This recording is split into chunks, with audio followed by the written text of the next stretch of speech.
дорогие гости моего канала, влюбленные и любимые, а также те, кто стремится к любви и надеется на встречу с этим прекрасным ощущением жизни.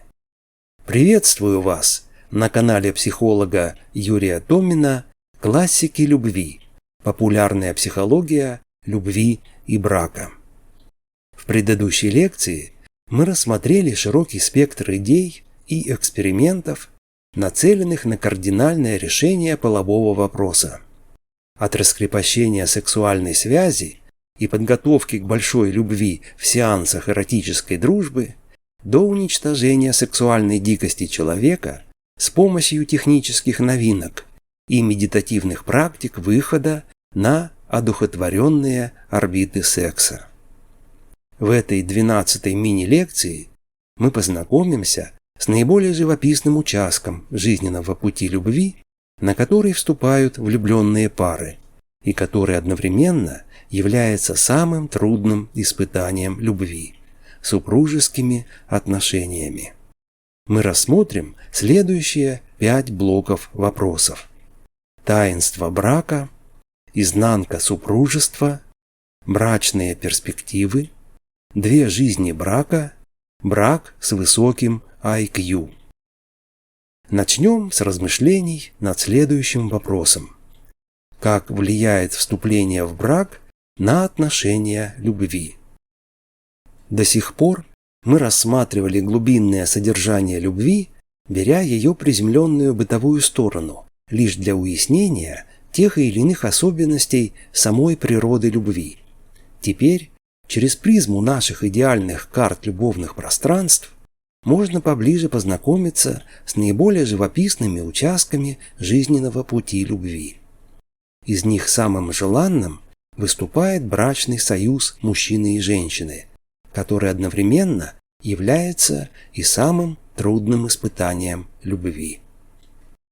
Брак представляет собой особую среду существования уже сформировавшейся или предполагаемой любви, в которую она естественным образом погружается благодаря сложившимся историко-культурным традициям и социальным нормам данного общества.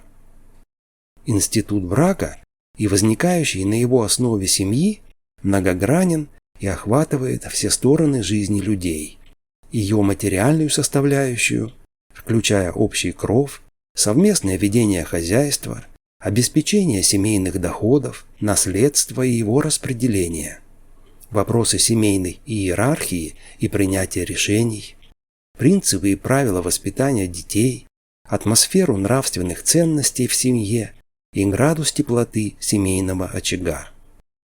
Главным же изъяном брака выступает неравноправие супругов практически по всем этим вопросам. Возникает непростая задача – вместить возвышенное равенство в любви в угловатый сосуд брачного неравенства. К решению этой задачи продвигаются с 2 сторон. Общество бьется над совершенствованием института брака, а каждая семья, взяв за основу те или иные брачные традиции, принимается за тонкую настройку супружеских ролей. Иначе говоря, брачный сосуд имеет двойное дно – внешнюю социальную форму и внутреннее устройство отношений мужа и жены. Таинство брака. Как любой социальный институт, брак есть результат воплотившихся в нормы законов и практику обрядов воззрения о том, как должным образом упорядочить весь комплекс супружеских вопросов, среди которых основным исторически считается вопрос о потомстве. По отношению к нему учения о браке традиционно делятся на реалистические и идеалистические.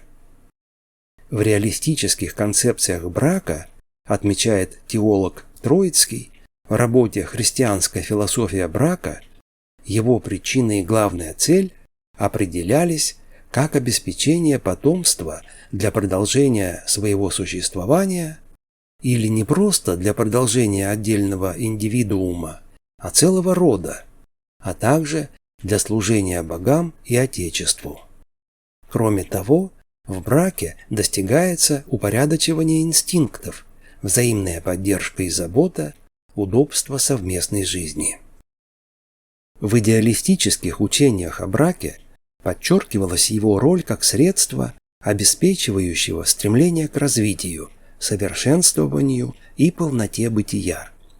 Иными словами, если в первой группе учения о браке любовь отодвигается на второй план ради прагматической целесообразности брака, то в основе идеалистического подхода к браку лежит стремление сохранения и поддержания, в первую очередь, любви между супругами. Троицкий убежден, что многовековой спор между идеалистической и реалистической теориями о цели брака нужно решить в пользу первой, идеалистической теории. Эта позиция основывается на трактовке библейских текстов. В библейском понимании устроения брака подчеркивается, что идея жены возникла как необходимость помощника человеку, поскольку нехорошо быть человеку одному. Более точный перевод говорит о сотворении ему восполняющего, который был бы перед ним. Поэтому человек сразу узнает в приведенном к нему существе свою кость и плоть, и единение с женою воплощается в одной плоти, а не в чужеродном образовании. Таким образом, в библейской трактовке брака подчеркивается метафизическое единение мужчины и женщины и возвышение человеческого бытия в браке на степень бытия сверхиндивидуального. А кроме того, в браке всегда есть третье лицо – лицо самого Бога. В чем же состоят таинства любви в христианском браке? Во-первых, это такое собственное отражение в любимом человеке, что можно говорить о созерцании друг в друге богоподобных совершенств. Во-вторых, это, пожалуй, единственная данная человеку возможность достижения полноты бытия. В-третьих, это жертвенность любви в браке, закрепляемая его нерасторжимостью. Действительно, в идеальном браке под воздействием энергетики взаимной любви человек открывает в себе и проявляет присущие ему лучшие качества, а также изменяется его оптика восприятия мира. Он видит перспективу бытия не только исходя из своего мироощущения и своих интересов, но и с позиции любимого человека и своих детей. Возникает неведомое ранее ощущение того, что твое продолжение в твоих близких, если таковое состоялось, больше и значимее тебя самого. Однако заложенные в таинствах любви христианские основы брака на протяжении долгой истории человечества остаются лишь идеалом, приближением к которому могут гордиться лишь немногие супружеские пары. Одно дело на словах признавать авторитет Библии, закрепляющий главенство мужа в семье, и он будет господствовать над тобою, а другое – с достоинством нести эту высокую ответственность главы и это смиренное принятие положения помощницы. Носителями идеального брака, по мнению Льва Николаевича Толстого, вложенному в уста героя Крейцеровой сонаты, могут быть только глубоко верующие люди. Они, браки, существовали и существуют у тех людей, которые в браке видят нечто таинственное, таинство, которое обязывает перед Богом. У тех они существуют, а у нас их нет.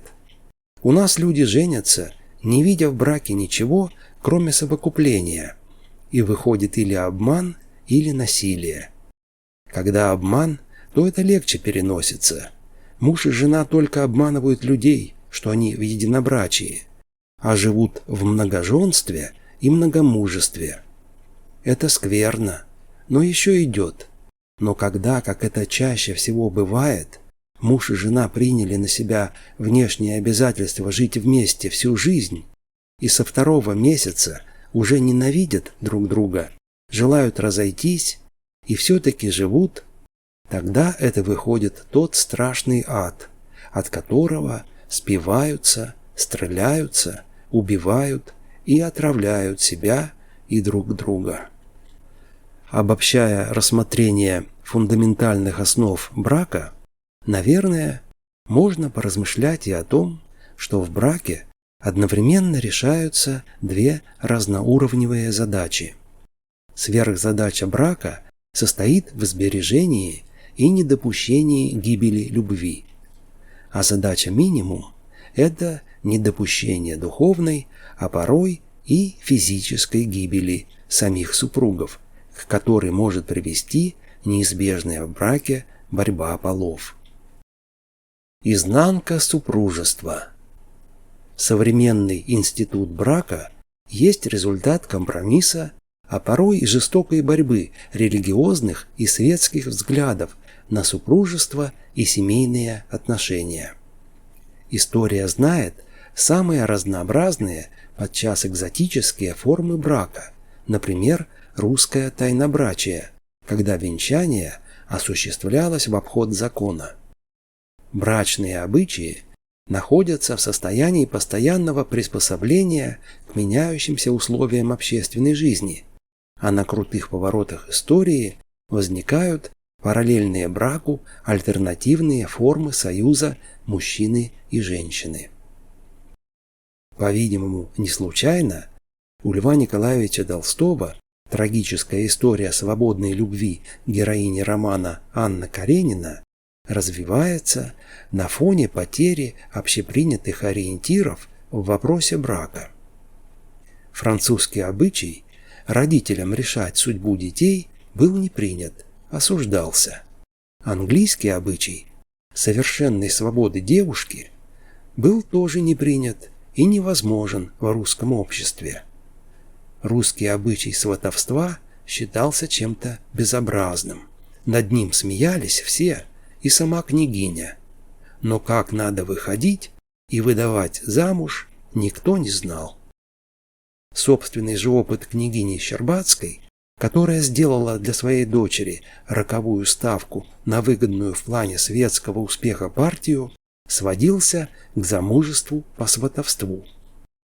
Жених, о котором было все уж вперед известно, приехал, увидал невесту, и его увидали. Сваха-тетка узнала и передала взаимно произведенное впечатление.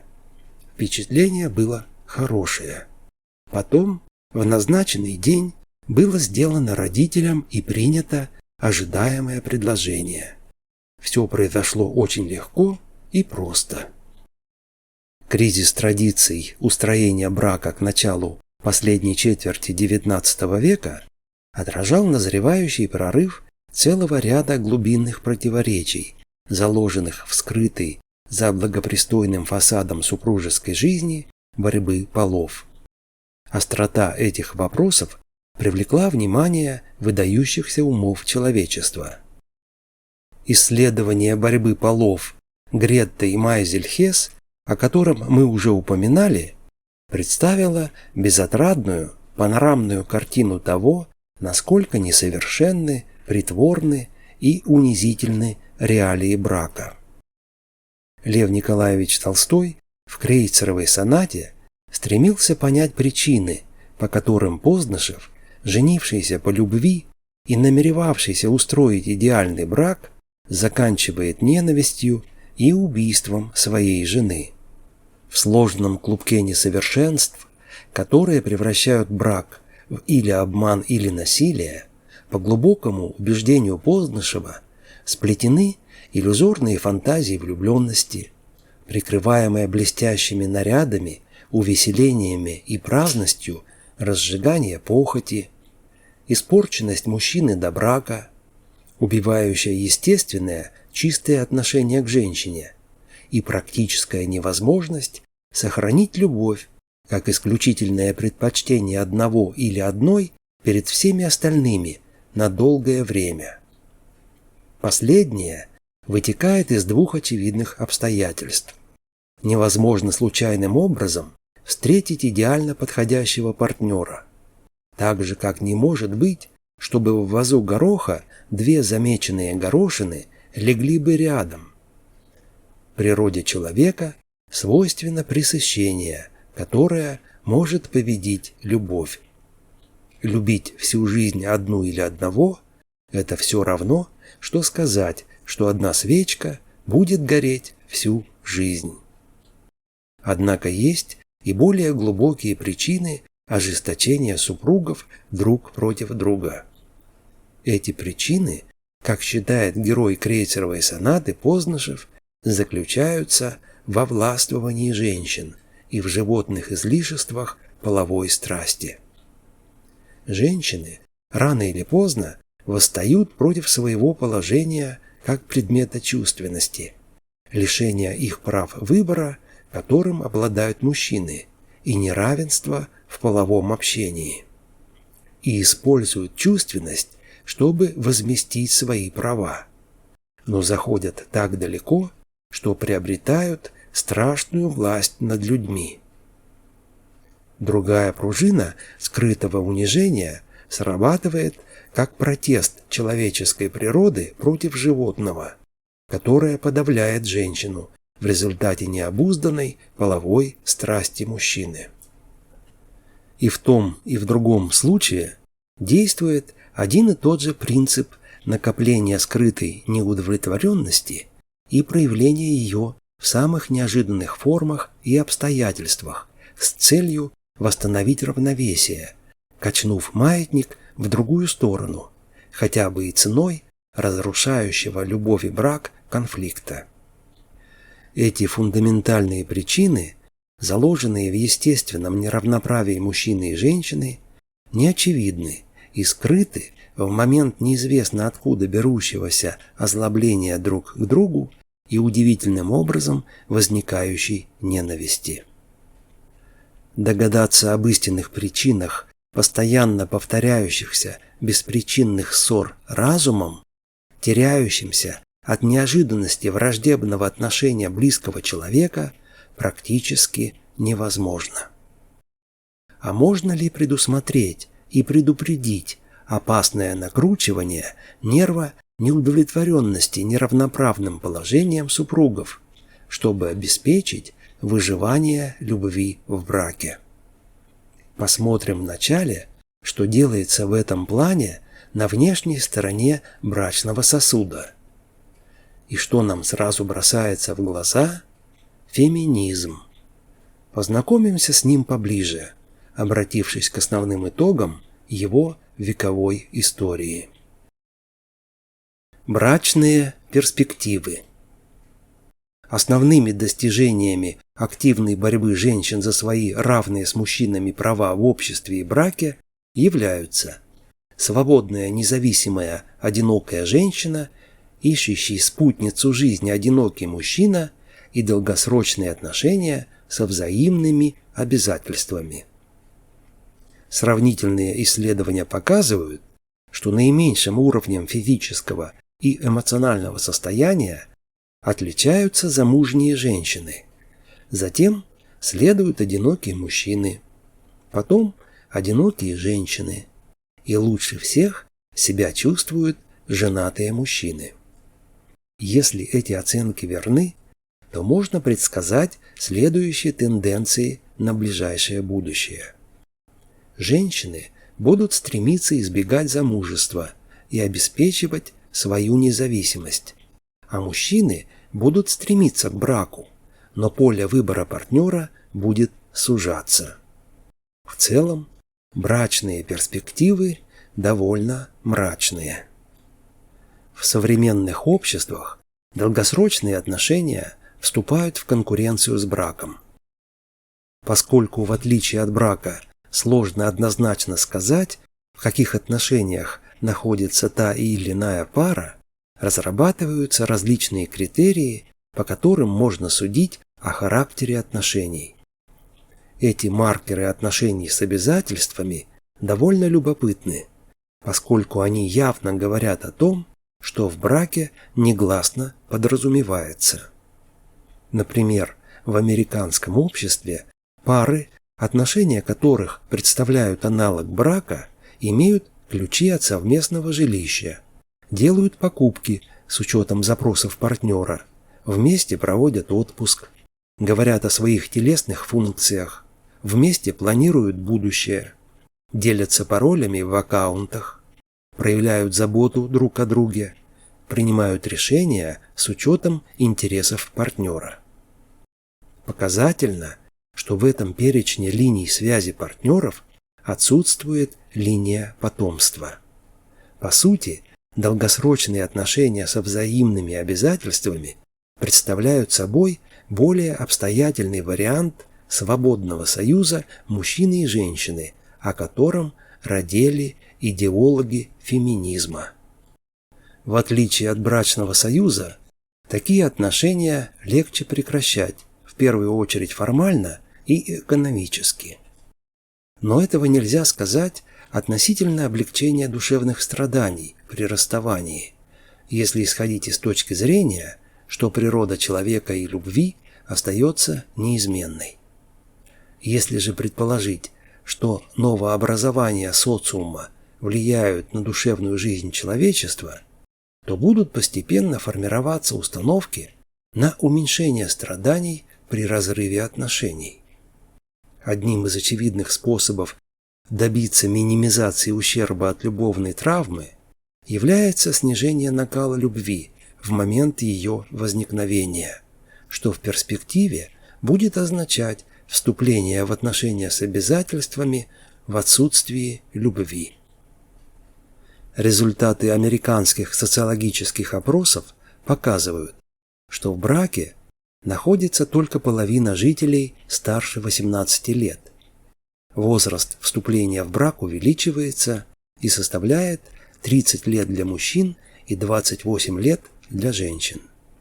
Долгосрочные отношения интересуют около 80% одиноких взрослых, но те, кто смог найти подходящего партнера, добавляют к половине жителей, живущих в браке, только 7%. Правда, их количество неуклонно увеличивается. Хотя брак еще не окончательно сдал свои позиции, сторонники традиционных представлений о союзе мужчины и женщины с большой тревогой воспринимают современные тенденции, начало которым положил феминизм. Полюбопытствуем о перспективе брачного союза в контексте иных религиозных традиций. Раввин Ашер Кушнир в своих лекциях по вопросам брака отмечал, что положение женщины изменилось, она добилась многого, может выбирать, с кем быть или оставаться одной. Однако мужчины не изменились. Отсюда конфликт, поскольку внутри семьи феминизма нет. В силу того, что женская душа спроектирована быть частью мужской души, муж занимает центральное место в жизни женщины. Самые близкие отношения возможны только между мужем и женой, как говорится, жить душа в душу. Но для этого нужно иметь способность и стремиться построить свой душевный мир. Когда происходит связь на основе душевных миров каждого, она устойчива. Если у вас нет душевного мира, не обманывайте себя. Ищите, кто вас материально обеспечит. Чего хочет женщина от мужчины? Современный ответ – денег, денег, денег. Здесь срабатывает механизм компенсации.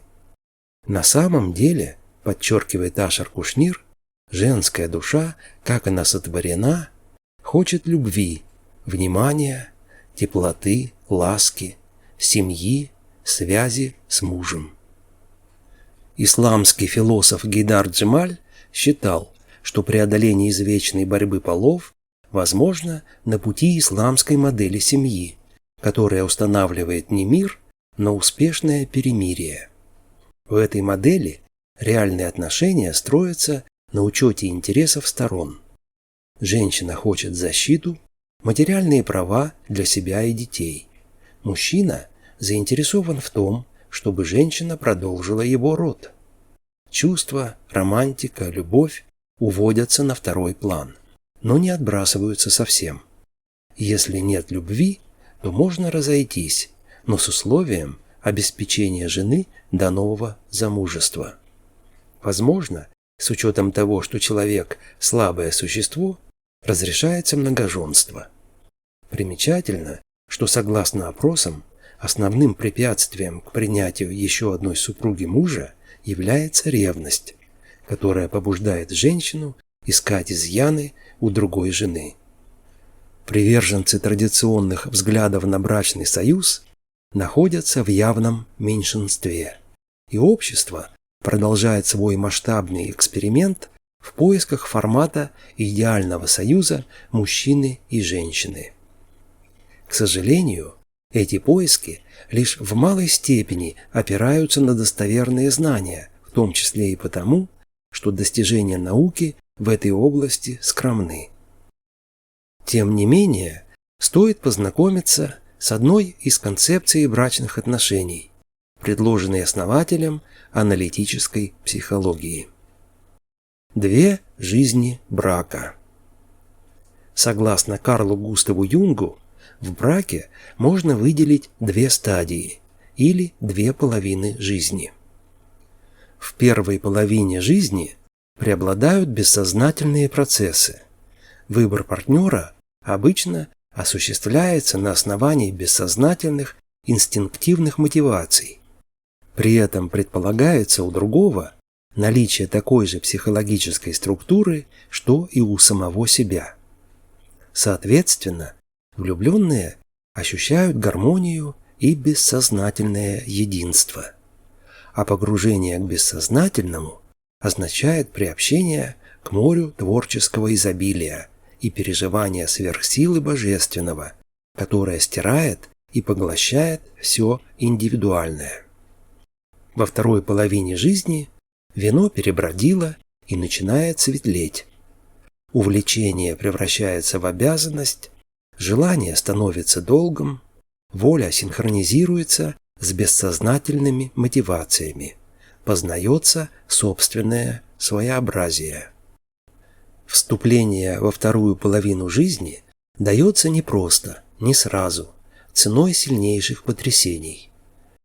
Кроме того, эти кризисные переходные периоды у супругов, как правило, не совпадают, что может создавать напряжение в отношениях.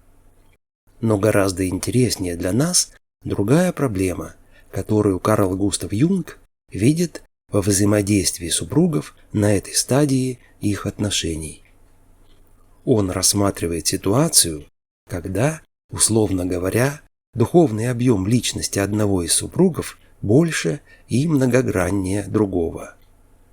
Тогда для более сложного из супругов стремление оформить единство с самим собой сталкивается с ограничением более простой натуры, а для другого обретение самого себя подвисает в непонятных ему гранях супруга с большим духовным объемом. Жажда цельности непреодолима, и если выбрать ложный путь, то брак обречен. Ошибка сложной натуры может состоять в поиске дополнения своих, не приземлившихся в партнере граней личности вне брака.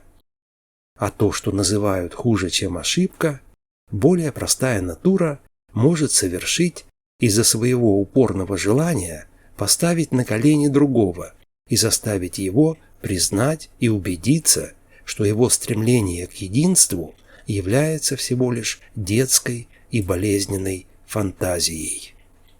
В чем же состоит решение этой кризисной, парадоксальной стадии жизни супругов, когда каждый не может обрести свою целостность в браке? Предлагаемое Юнгом описание решения этой задачи вряд ли можно считать исчерпывающим. Детали нужно расшифровывать самим. Суть его состоит в том, что каждый из супругов должен пережить внутреннее объединение, которое он прежде искал вовне. Иными словами, цельность сокрыта в самом себе. В психологической конструкции Юнга это означает, что находящиеся в коллективном бессознательном мужчины духовные содержания женского образа, анимы, оживляются как грани собственной натуры. А у женщины, соответственно, наполняется реальностью ее мужской бессознательный образ, анимус. И если это удается, то в человеке природа превращается в культуру, а инстинкты – в дух. Брак с высоким IQ. Влюбленным парам свойственно представление о брачном союзе мужчины и женщины как естественном продолжении отношений любви. Такое представление о совместной жизни навсегда довольно расплывчато и зачастую идеалистично. Оно основывается, как правило, на убежденности в том, что в будущем все будет складываться хорошо, само собой, в единодушии, как это переживается сейчас на пике влюбленности. В современных обществах, где провозглашаются равные права каждого человека, равные возможности и свобода выбора, представление о браке, как продолжении свободных и ничем не обусловленных отношений любви, является вполне естественной частью мировоззрения, обдумывающих житье молодых людей. Однако, раскрепощенные моральные устои не добавляют ясности в перспективы супружеских отношений, разве что отдельные энтузиасты вместо пылких клятв и обещаний уповают на брачный контракт. В традиционных обществах возвышенное равенство в любви естественным образом растворялось в иерархической модели брака, где муж выступал главой семьи, а женщина, согласно религиозным предписаниям, являлась его помощницей. С учетом иерархии супружеских позиций, а также природных различий мужчины и женщины, в семье определялось разграничение ролей, прав и обязанностей. Иерархическая модель брака имела глубокие философские, а затем и религиозные основания. Представителем высшего или божественного начала на земле считался мужчина, который уже в своей семье выступал источником ценностей, смыслов, упорядоченности и справедливости. Для этого природа наделила его способностью развивать такие качества, как ум и изобретательность, сила и воля. На рубеже XIX-XX веков с началом победного шествия феминизма иерархическая модель брачных отношений стала сдавать свои социальные позиции и окопалась на задворках индивидуальных семейных традиций и коллективного бессознательного. Новая модель брака не представляла собой нечто осмысленное и артикулированное, а сводилась к свободному выбору каждой парой собственного стиля супружеских отношений или долгосрочного партнерства, исходя из новых реалий равноправного социального положения женщины. Нормы меняются, и мы устанавливаем правила на ходу. Так оценивает современную атмосферу романтических отношений известный американский социальный психолог Эстер Перель. Оказалось, что на практике осуществить в браке свободное равное партнерство мужчины и женщины как продолжение единства их влюбленных душ является головоломной, а порой и неразрешимой задачей. Свидетельством тому скоротечность браков, большая доля разводов, увеличение возраста вступления в брак и рост числа партнеров, предпочитающих альтернативные браку формы союза мужчины и женщины. Социальные психологи, изучая результаты массового эксперимента по апробации индивидуальных настроек супружеских ролей в поисках модели отношений, ведущей к устойчивому браку, обратили внимание на особенности романтических отношений высокообразованных супружеских пар. В странах западной культуры существует заметная группа мужчин и женщин, для которых разумное, рациональное, взвешенное отношение к жизни является первой натурой. В эту группу входят люди с высоким интеллектуальным уровнем, получившие престижное образование и находящиеся на той или иной ступени своей размеченной профессиональной карьеры.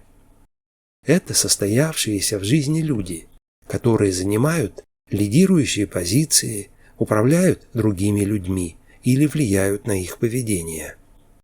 Им свойственно принятие осознанных, хорошо продуманных, профессиональных и жизненных решений. Оказывается, что высокий IQ и привычка к логическому восприятию реальности заметно влияет на романтические отношения и кардинальным образом меняет модель семьи. Вместо традиционного распределения ролей в браке, где муж – глава семьи, а жена – его помощница, влюбленные пары целенаправленно стремятся к выстраиванию равноправных партнерских отношений.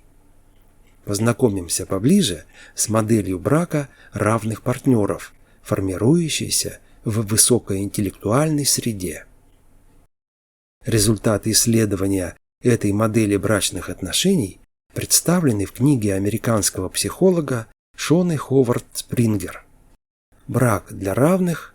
Успешные совместные рискованные предприятия хорошо образованных пар», опубликованный в 2012 году. Ей удалось привлечь к исследованию 1200 женщин, выпускниц Гарварда, которые ответили на 200 вопросов об их романтических отношениях с противоположным полом. Как и можно было предположить, подавляющее большинство интеллигентных, состоявшихся женщин оказалось в числе твердых приверженцев модели брака равных. Модель равноправного партнерства в семье предполагает, что вместо традиционного распределения ролей в браке культивируется равенство, уважение и гибкость. Роли не предопределены заранее, а лидерство в семье распределяется с учетом обстоятельств жизни супругов. Вклад каждого в семейные обязанности оценивается равным образом, и супруги отзывчивы к урегулированию возникающих запросов на изменения. Обобщая результаты опроса, Шона Спрингер заключает, что эта модель затратна и требует развития определенных черт характера каждого из партнеров. Например, это отношения, где всегда присутствует согласование между супругами по бытовым и глобальным вопросам. Но несложно заметить, что такое состояние противоречит многим культурным традициям и ожидаемому пониманию близким человеком без слов. Кроме того, модель брака равных предполагает культивирование индивидуального и совместного развития, а также ставит высокую планку в умении жертвовать своими интересами, достигать компромиссов, управлять эмоциями. Одним словом, модель брака равных является достойным вызовом для высокообразованных пар конвертировать свой интеллектуальный и статусный потенциал в бессрочное семейное счастье. На пути, ведущем к устойчивому браку равных партнеров, есть ряд препятствий. Шона Спрингер отмечает две высокорискованные, но неизбежные для романтических отношений стадии, предшествующие зрелой любви. Чтобы подчеркнуть крайнюю степень легкомыслия, слабоволия, зависимого поведения, неоправданной впечатлительности и погруженности в грезы, характерную для первой стадии, она использует метафору «кокаиновое возбуждение». Увы, в разнообразные психологические ловушки влюбленности также легко попадают и высокоинтеллектуальные, состоявшиеся люди. На этой стадии нередко берет верх ложная любовь, а причиной тому неумение оценить характер и потенциал возможных партнеров. Столь же драматичной является и вторая стадия отношений любви, которая выражается в довольно продолжительном, до 2 и более лет, периоде проверки прочности супружеских связей. Успешное прохождение этого этапа зависит, по мнению Шоны Спрингер, от степени готовности партнеров к преодолению известного набора стрессовых факторов супружеской жизни, включая домашние заботы, вопросы финансового обеспечения, сексуальную удовлетворенность и другие. Оптимистам можно надеяться, что модель брака равных, демонстрируемая интеллектуальной элитой общества, получит дальнейшее развитие и станет успешным образцом семейного союза мужчин и женщин недалекого прекрасного будущего. Мы еще вернемся на светлый путь, прокладываемый энтузиастами брачного союза, а пока свернем на глухую тропинку, ведущую к берегам озер, в глубинах которых отражаются переживания, связанные с утратой любви. В следующей передаче мы познакомимся с переживаниями, вызванными любовной травмой, и рассмотрим следующие 3 блока вопросов. Кто виноват? Уйти или остаться? Потеря любви или себя? Для того, чтобы сегодняшние новые мысли у вас улеглись и не прерывалось движение к цели, которую, надеюсь, вы для себя определили, присоединившись к нашим передачам, в свободное время подумайте над следующими вопросами.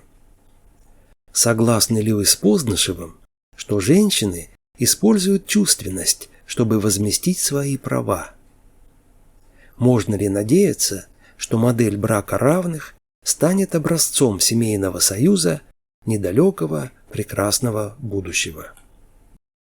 Хочу вам пожелать удачи и удовольствия в прохождении наших курсов, а также любви. С вами был психолог Юрий Томин, автор книги «Атлас любви».